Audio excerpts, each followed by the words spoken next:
Hi, I'm Brad. No, I'm not. I am Mateo311, and this is your channel for everything VR related, but we will be joined by, sadly, it's Bradley today. I'm doing another one of our technical discussions. This time we're going over our Quest 3 expectations and what the Xr2 Gen2 actually means for VR gamers. I hope you guys enjoyed these videos. They're new, we're working on them, I really enjoy doing them. We have one little issue today. Due to serious incompetence on the part of Mateo311, Brad's video has been lost and we only have his audio. But do not worry, because we have replaced him with state-of-the-art deepfake AI technology. You guys won't believe your eyes, and you're gonna swear it's the real Brad. Alright guys, I am once again joined by Bradley. We did this last month. We had a really good showing. It went really well. You guys seem to enjoy it. So now we're gonna be talking about our expectations for the Quest 3 and what the Xr2 Gen 2 really means for us VR gamers. We're going to take it away. We're going to go right into this. We're going to try not to waste too much of your time. Stay on topic. And we have a bunch of questions. The first one is, how significant of a boost is this Xr2 Gen 2 going to really be? You are the tech guy out there in the VR field. I'm going to hand it off to you. You leaked all this information. We know what we're getting at this point, but what are we looking at? What do you think, at least? No, I do think I remember when I first did the Xr2 Gen 2 leak. I said in the video it could be up to 2.5 times of a GPU boost, and it seems like the final number is around that 2 times mark. So Yeah. that seems to be really reliable. I'm really glad I did this show after talking with Moore's Law is Dead, which is another YouTuber, and they're not focused on VR, but they're very focused on silicon leaks, so they have even more information about that stuff than me. And we were discussing theoretically that the power of the chip in the Quest 3. Now, I have to caveat this because VR systems use way more processing to do some of the most simple tasks than a console would. But at least the chip power is powerful enough to be comparable to a PS4. I was going to say the same. Again, yeah. But obviously the whole teraflop measurement, which is exactly, it's just like an arbitrary number. It's a ballpark, but it's a very big ballpark. But it's PS4 is 1.8. This is going to be like a little over 2.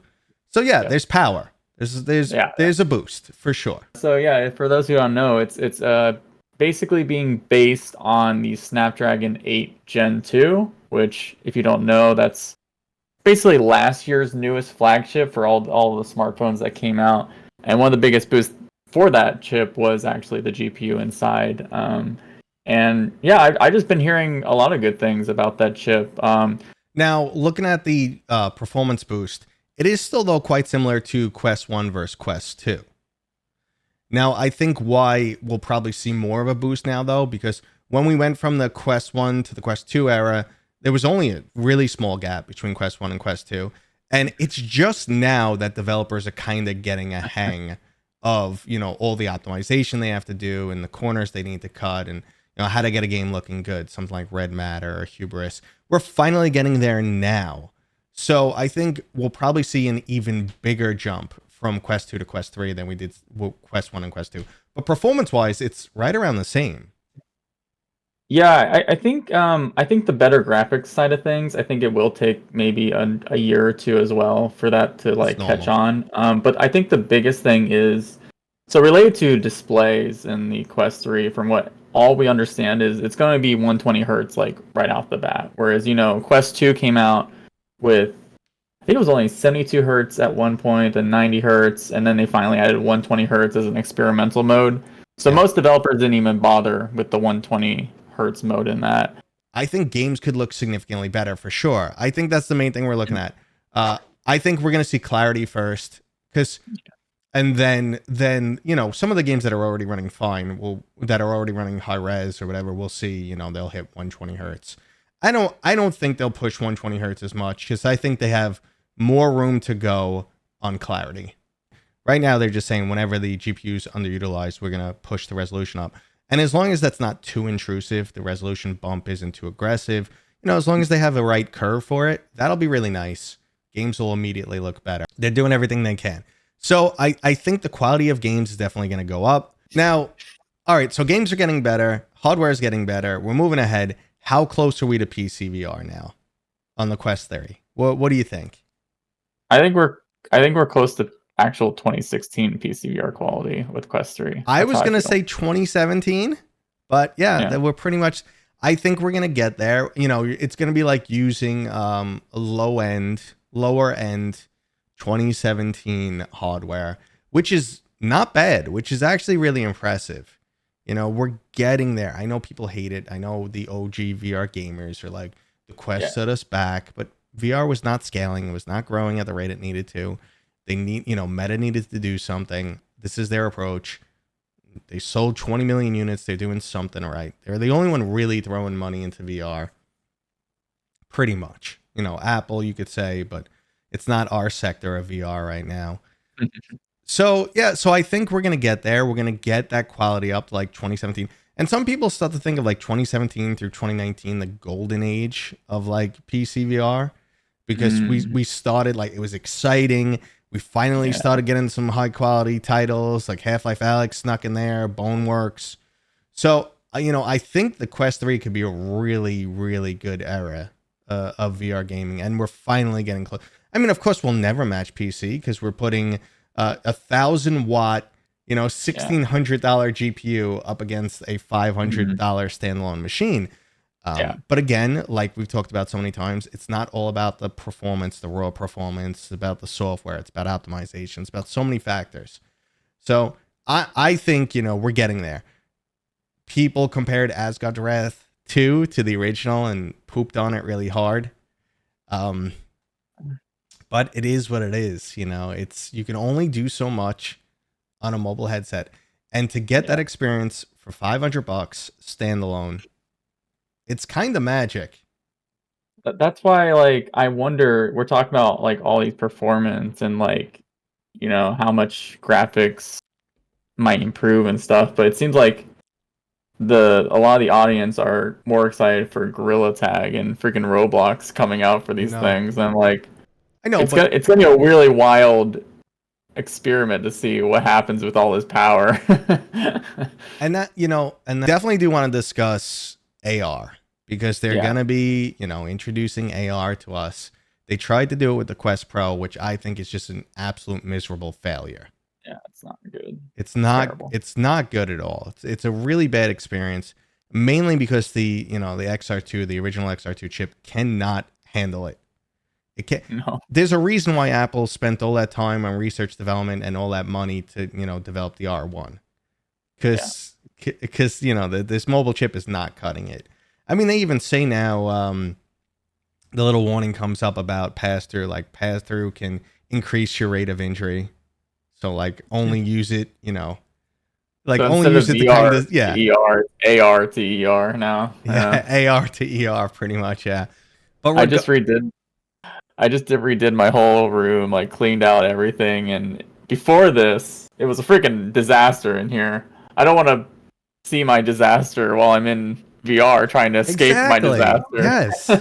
But no, I agree. Like, AR is a very, very unproven thing. I'm not even sure, you know, like even Apple's banking on the AR side, and I don't even think Apple's completely sure if this pass-through AR stuff is really going to explode much. Ironically, I think the best use cases for gaming in AR, and I might be wrong, if it's not tabletop, it might literally be like 3D flat screens in your space, or like volumetric flat screens, because I really don't know how you solve that problem. Yeah. I mean, I'm scared it's going to end up like the Kinect, this new piece of hardware they force on you, you pay a premium for, it's gimmicky, and then you never use it. Like, that's my fear. It's going to end up like the, you know, Microsoft Kinect over there.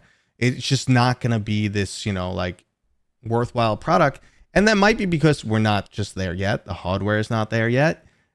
Or there's just no good software. I mean, VR went through the software phase where, like, oh, this technology is amazing. What do I do with it? There are no games. Like, we got, in 2016, we got anything. We were like salivating. Oh, a 15-minute experience. This is amazing. Yeah. So I feel like AR is going to go through that same BS experience. Yeah. But let's move on to, you know, a potential wow factor, which is Quest 3 exclusives. When do you think they're going to stop popping up? Oh gosh, I don't think for like a year and a half after Now, launch, honestly. if we follow like the Quest 2, it won't be too long. Like, you get your Really? You first, think so? you'll get your first big like exclusive like within a year. And I know as much Meta probably doesn't want to push it that fast this time for sure. There's I multiple think it's reasons, and we'll get into that. yeah. I was about to say like one reason I think is like the adoption numbers of Quest 2 compared to Quest 1 were like so unbelievably uneven. Like so many people bought Quest 2 compared Yeah. to Quest 1.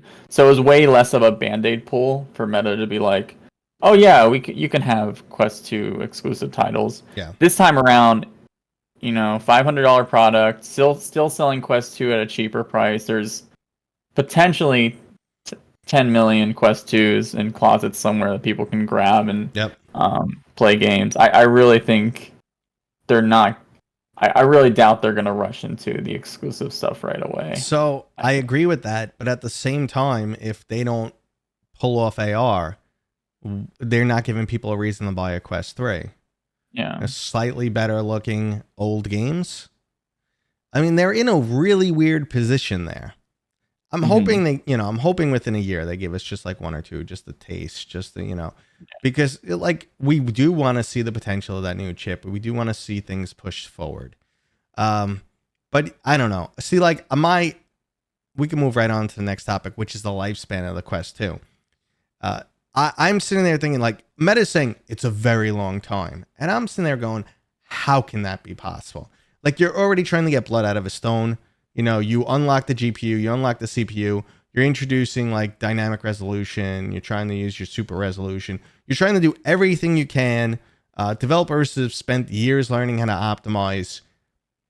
We're like, that's it. We passed the peak. There's really not much more we can get out of this thing. And they're sitting there saying a very long time. How is that? And if that's the case, how are you going to sell a Quest 3 if AR isn't like dope as hell? And like, I don't know. People already want more. We want more. They've wanted more for a while. Like when the Quest 2 came out, people were like, oh, it's the most amazing new way to game. But then they're like, oh, eventually they caught on. My games are shallow. The graphics are meh. So they caught on. They want more. So how could you keep the Quest 2 in circulation for much longer? Developers are going to want to move on. Users already want a better experience. And like, what's the point? That's like saying, let's keep selling the PlayStation 4 on side of the PlayStation 5 because it's still pretty cool and it's still pretty fun. But it's why? Like, why would you want to do that? I don't get it. Like, what? Yeah. A consumer looking at it, besides the price tag, which is a big factor, why would you say, okay, I should pick up a Quest 2 in 2024? Like, I don't get it. Like, it can't do AR. It won't have eye tracking. It's, leagues behind in other aspects. Yeah. How are they going to sell it for a long time? What's the selling point? I think Meta has been humbled, honestly, the past couple of years. I think there was also internally at Meta, they thought, oh man, we can ride this Quest 2 wave for a while and keep having big explosions like this with every big Quest product. But I think with them having all the data on retention numbers and the Quest Pro bombing the way it did, I think they don't see even I don't think they even see a Quest 2 moment happening in like the current climate of economics and just the way VR AR is. That like I think they're more worried about improving retention than getting people to buy the newest device. Actually, I guess one last thing just popped into my head: sales expectations on the Quest 3, higher or lower than the Quest 2? Lower, absolutely lower. I agree. Absolutely lower, unfortunately. Probably not, Quest 1 level, but somewhere in between. I mean, even just pushing the price to 500 is enough to stop people. And then, like I said, what's the reason if there's no new exclusives? What's the reason for people who don't have cash on hand to make the jump? And if Mhm. AR isn't a good selling point, you just have no reason to make the jump. You wait till the price comes down, or you get a couple, off eBay, refurbished, whatever the case may be. Yeah, I mean, people will just go in the Best Buy stores. They'll see the new Quest 3 model, and they'll be like, "Oh yeah, it's thinner, but what Yeah. else is there?" Yeah. That's the Yeah. If you truth of can't it. slap a really cool game on the box, you know, Yeah. and even if it's, they could do what they did last time. Only one game on the box actually existed at the time of sale. That's the nice move. Yeah. All right. I think we picked on meta enough. We got our expectations out there. Again, thank you for joining me. It's always fun talking to you. And maybe we'll do this some more. Absolutely, I hope so. All right. Thanks, man.